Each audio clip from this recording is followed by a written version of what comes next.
To our participants, I want you guys to have fun with this. I want the audience to know that a lot of people have trepidation when you have to get up in front of an audience and speak, and all of a sudden their knees start to buckle and they start to sweat and perspire. And it's not the easiest thing for a lot of people to do.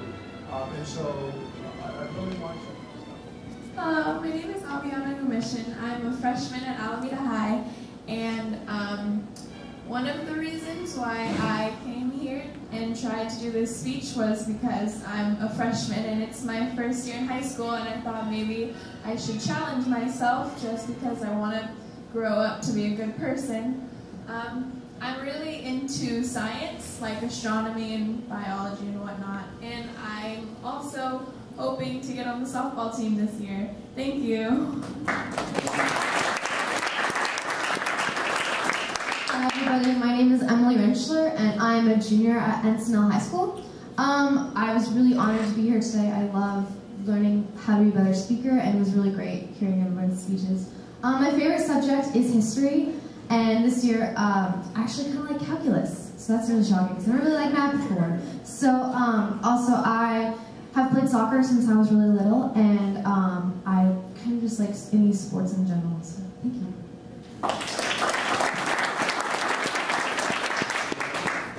My name's Daniel Kelly, and I'm also a freshman at Alameda High. I play water polo, and I'm a swimmer for Alameda High also. I've been swimming for 9 years. I don't really like school, so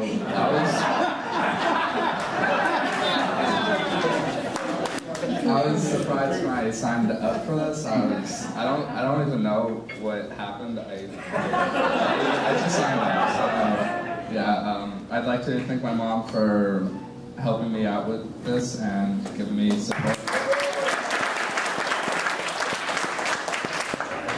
I'm Jack Zarifis. I'm also a junior at Encinal High School, and I'm really glad I had the opportunity to come here today and challenge myself in a situation like this, because I really don't often speak out that much in my everyday environment.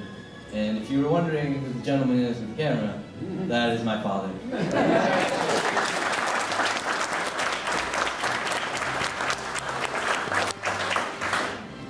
Oh, and my grandparents are also over there with my brother and mother.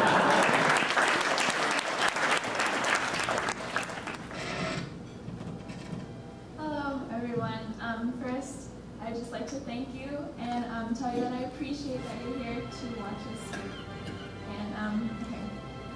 Peace through service. When you first hear those three words, what instantly comes to your mind? Being compassionate? Being cordial? To me, personally, it's when somebody is respectful to another person. They can help them out by teaching them new things, volunteering to events, or even just lending a helping hand. Peace through service, well, the term peace through service can come in many different shapes and varieties. It's really just what your personal take on it is. I've tried to help out as much as possible throughout my community by beach cleanups or helping at the food bank, but there was one specific time where I volunteered at Salvation Army to help pass out food at Thanksgiving on Thanksgiving Day, and it was an amazing experience, which I definitely recommend. But it really showed throughout all the people that when I was passing out the food and helping them clean up their table, they had a really big smile on their face, and I could tell that what everybody was doing was a really good job. And in the end, we all had a really warm heart that day by knowing that we did a good deed, where some got happy holiday meals and others got happy holiday spirit. In San Francisco, there's an expedition going on as we speak, where Bay Area artists come from all around the Bay Area to show their idea of peace together through visual art. It's being held by the Soma Arts community, and they are known for showing and sharing community art. And I really think that it's a great way to help other people understand the different types of peace throughout the world. With using peace through service as a guideline to our everyday lives, I believe that we can become more peaceful and as happier people and just live very calmly and clean. And one way that we could be peaceful throughout assistance towards our companions is volunteering.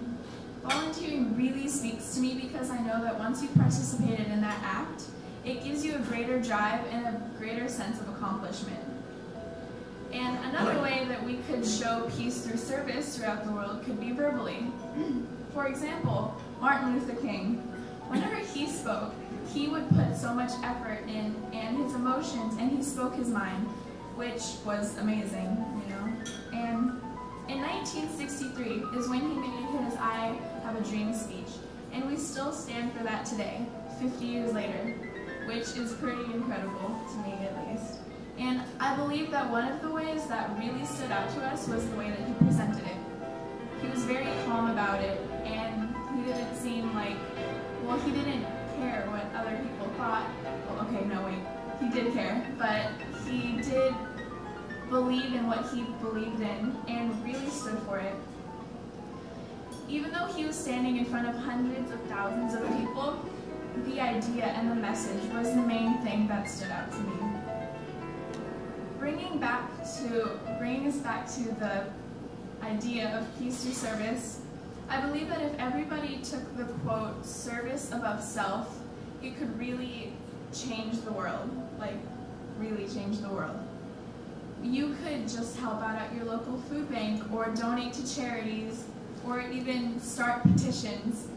And you can do what you want and do it together and achieve your idea and definition of peace. You can build strong relationships with people, the people around you, and with a strong mind and a healthy heart, we can gain intelligence that we didn't know before and learn things that we didn't think were possible before. Well, I'd like to thank you guys for giving me this opportunity, and I really appreciate it. I'm going to be talking about the relationship between crime rate and dropout rate.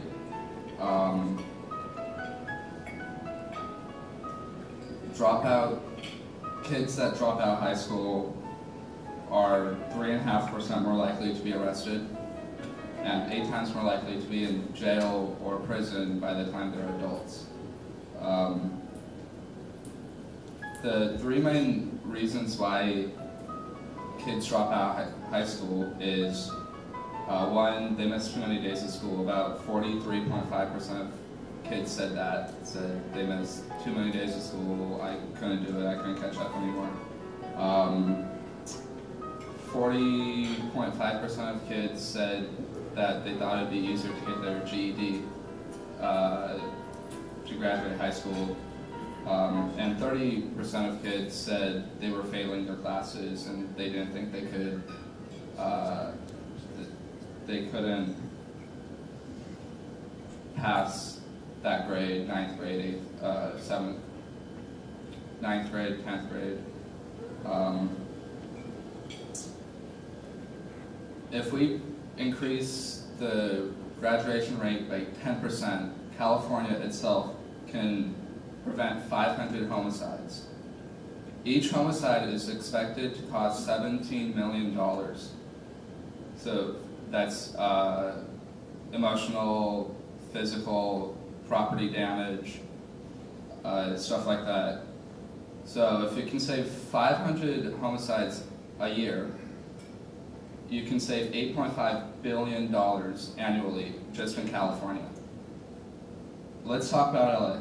So LA, if they increase their graduation rate by 10%, they can save 214 people from getting killed, homicides, and 7,241 aggravated assaults.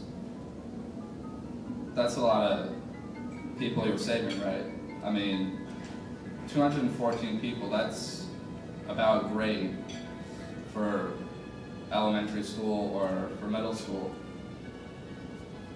Ways we can prevent dropouts is high school sports.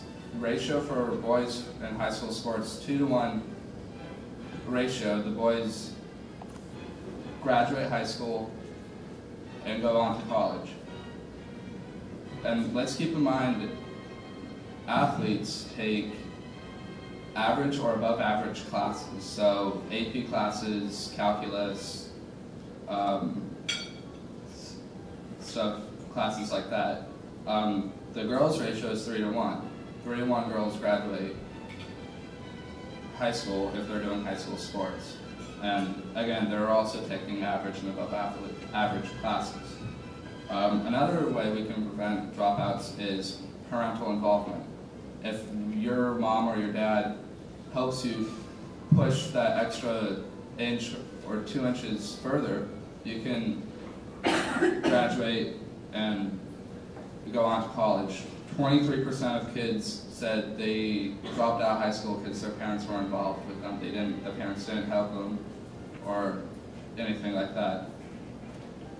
There's also 2 interventions I looked at.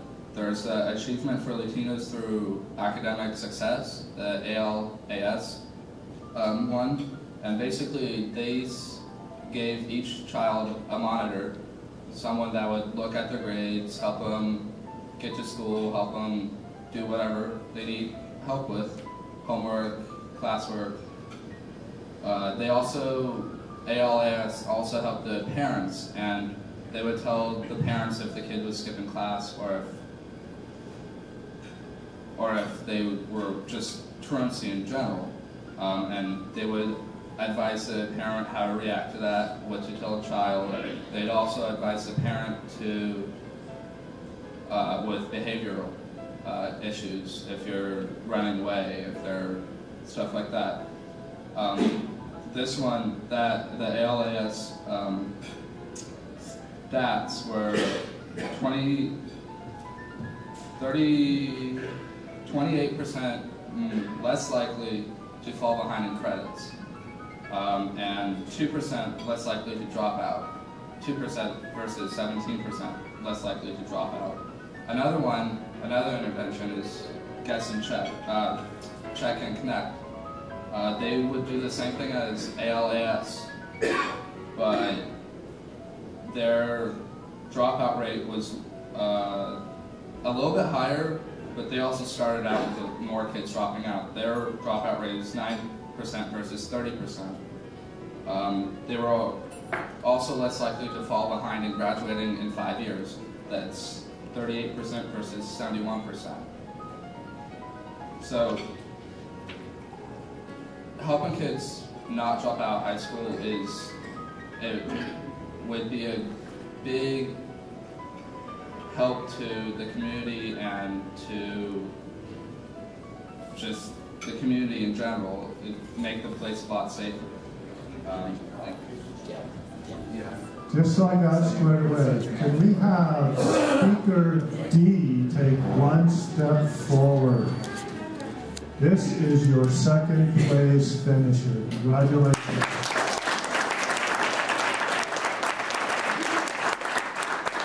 Can we have both B and A step forward? B and A together. These 2 folks both get 35 buckaroos.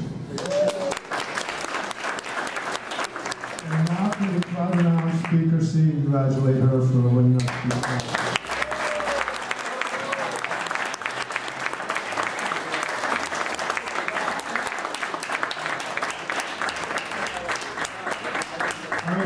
I want to thank you for your participation, you guys. Okay.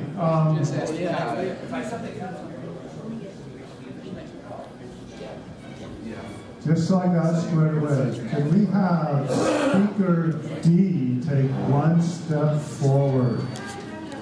This is your 2nd place finisher. Congratulations.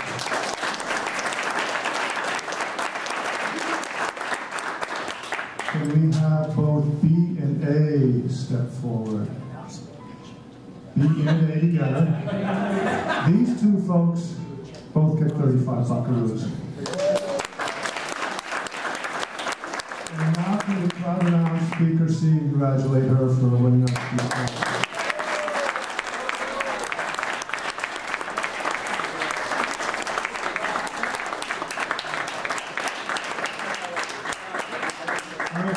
I want to thank you for your participation, you guys. Okay.